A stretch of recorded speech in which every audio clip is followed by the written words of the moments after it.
Hi everyone, welcome back to Khadijah's Corner. Read to me. I've got another series of books. They're Sophie Rabbit books. So I hope all of you will enjoy the tales of Sophie Rabbit. And we'll begin with Sophie and the Wonderful Picture. The book was written by Kaye Umansky and illustrated by Currey. So let's begin. Sophie Rabbit and Graham Frog had painted a wonderful picture.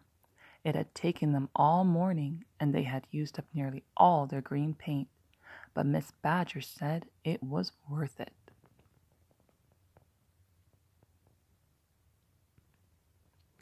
"Look, everyone," cried Miss Badger when she saw it.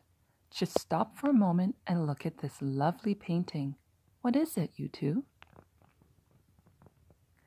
"It's the pond where I live," explained Graham. "That's my lily pad. There, see? And those green blobs are all my relations. Sophie painted those. Go on, Sophie, tell them." Sophie blushed and shook her head. "You do it, Graham," she whispered. "You're so much better at explaining things than me." So Graham explained all about the painting. He did it so well that when he finished, the class clapped. "Tomorrow your moms and dads will be coming to our end-of-school assembly," said Miss Badger. "Would you like to show your painting?" "Yes, please," said Graham immediately. But Sophie wasn't so sure.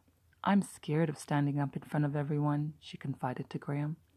"I'll feel shy, all those eyes staring at me." "Don't worry," said Graham. "I'll do all the talking, and all you have to do is hold it right way up."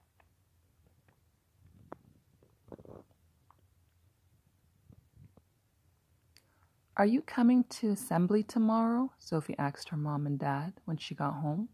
"Of course, love," said her mom. "Wild ferrets wouldn't keep me away," said Sophie's dad, "especially now that I know our Soph's the star." "I'm not doing much," said Sophie. "Just holding up a painting. Graham's doing all the talking.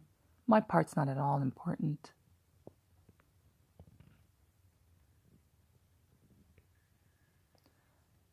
But that night, Sophie couldn't sleep.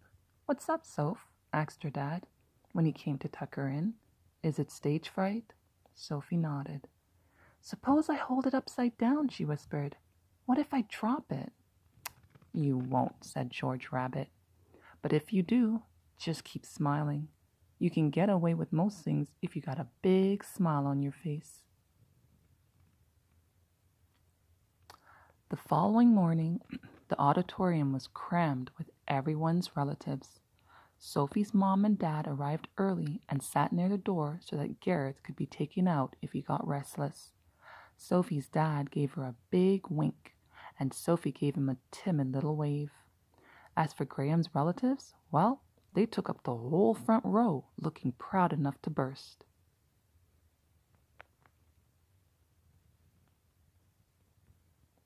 "Good morning, everyone," said Miss Badger. "To start our show, Gordon Fox, Andrew Otter, and Rebecca Waterrat will do a dance entitled Falling Leaves." Gordon, Andrew, and Rebecca stood up. Miss Badger took her place at the piano, and the show began. The Falling Leaves danced beautifully and got a big clap. So did Kelly and Fran Mouse when they sang their cheese song. Terry Tortoise showed a fishing rod he made, and everyone nodded and said how clever he was. Then it was Graham and Sophie's turn. "Graham and Sophie will now tell you all about their new picture," said Miss Badger. Sophie's mom and dad craned their necks. Graham's relatives sat up straight and nudged each other excitedly. "Stand up, you two. Hold it up high, Sophie, so everyone can see," said Miss Badger. Heart in her mouth, Sophie stood up and held the picture high. "Come on, Graham," she whispered. "Stand up, it's our turn." But Graham didn't move. To everyone's surprise, he just sat there. His face looked a paler green than usual. He stared miserably at all his expectant relatives. He opened his mouth, but no sound came out. Desperately, he rolled his eyes at Sophie and shook his head. "Can't," he said in a small, strangled voice. It was true. Graham couldn't. "All right," whispered Sophie. "You do the holding, and I'll do the talking." Gratefully, Graham stood up, took the picture, and held it high. Sophie caught George Rabbit's eye. She took a deep breath, gave a wobbly smile, and began to speak. "This is a painting we did of Graham's pond," she said in a clear voice. "This is Graham's lily pad, and this is a mayfly, and these are reeds, and these are all his relatives." And Sophie told the audience all about the painting, while Graham held it as high as he possibly could.